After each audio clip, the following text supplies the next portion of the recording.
Hello বন্ধুরা, আজকের আবার ছাদ বাগানে চলে এসেছি। আজকের আমি পকচুই হারভেস্টিং করব। ৫খানা পকচুই গাছ তৈরি হয়ে গেছে। এত সুন্দর হয়েছে, সবুজ সতেজ, মানে দেখেই মন ভরে যাচ্ছে গাছগুলো। যাই আজকে তুলে নিই এগুলোকে। আ মানে আমি এর আগে কোনো দিনই পকচুই খাইনি। আজকে ফার্স্ট রান্না করব এবং খাবো। তাও নিজের হাতে, নিজের বাগানে চাষ করেছি। এর চাইতে বড় আনন্দের কিছু আর হয় না। দেখুন গাছগুলো কি সুন্দর হয়েছে, যেমন সবুজ সতেজ তেমনি কাণ্ডগুলোও বেশ মোটা মোটা হয়েছে। আর পকচুয়ে কিন্তু খুব ভালো জিনিস একটা, এতে ভিটামিন কে আছে, এ আছে, সি আছে, ভিটামিন বি6 আছে, ম্যাগনেসিয়াম ফসফরাস আছে, জিঙ্ক আছে, কপার আছে, কোলিন আছে যেটা ব্রেনের পক্ষে খুব ভালো, ফাইবার আছে, অ্যান্টিঅক্সিজেন আছে।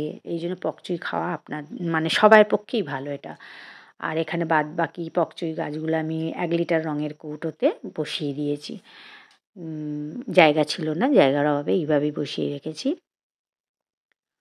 আর এখানে একটা বড় গামলাতে গত ৪ তারিখে আমি এই গামলাটাতে মেথি শাকের বীজ ছড়িয়ে দিয়েছি, এখনও বের হয়নি।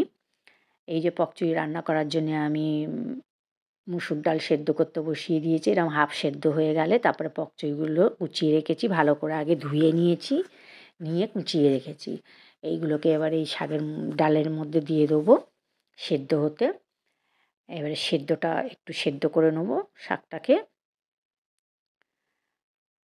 আমার চ্যানেলটা ভালো লাগলে একটু লাইক, শেয়ার, সাবস্ক্রাইব করে দেবেন। সেদ্ধ হয়ে গেছে, মানে সেদ্ধ মানে শাকগুলো তুলে দিয়ে একটুখানি হলুদও তার মধ্যে দিয়ে দেবো, দিয়ে একসঙ্গে এবারে ওটাকে সেদ্ধ করবো। একটা কাঁচা লঙ্কাও দিয়ে দিলাম যাতে একটু ভালো সেন্ট আসবে কাঁচা লঙ্কার। এবার সেদ্ধ করবো এটাকে।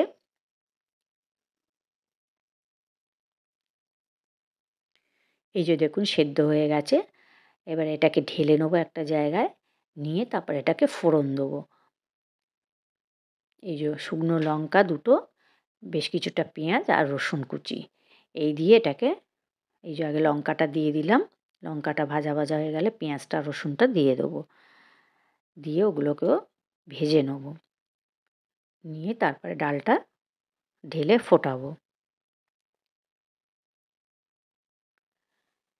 এইভাবে একটু মানে থকথকে ঘন ঘন করে নিয়ে ডালটা যদি মানে খায়, ভাত রুটি সব কিছুর সঙ্গেই খাওয়া যাবে এবং খুব হেলদি হবে এটা। ডালের পুষ্টিটা, প্রোটিনটাও পাওয়া যাবে আর শাকের গুণাগুণটাও পাওয়া যাবে। এই যে এবারে পেঁয়াজটা রসুনটা ভাজা হয়ে গেছে, এবারে ডালটা এই যে ঢেলে নেবো ওর মধ্যে।